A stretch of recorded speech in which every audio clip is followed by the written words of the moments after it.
Hello and welcome back to How to Master HQ. If you're new here, remember to hit the subscribe button and notification bell so you won't miss our helpful tech tutorials.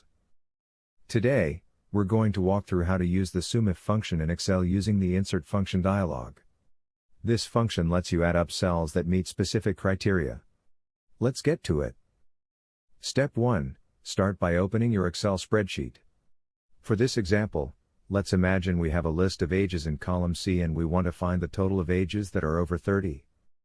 Step 2. Select the cell where you want to display the total. We'll use cell G1 for this demonstration.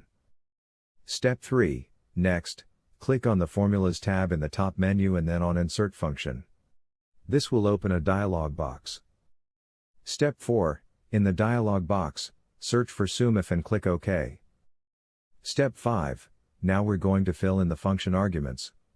For range, input the range of cells containing the criteria, which in our example is C1:C10. Step 6. In the criteria field, input greater than 30 since we want to add up ages over 30. Step 7. Finally, for the sum range field, input the range of cells to be added when the condition is met.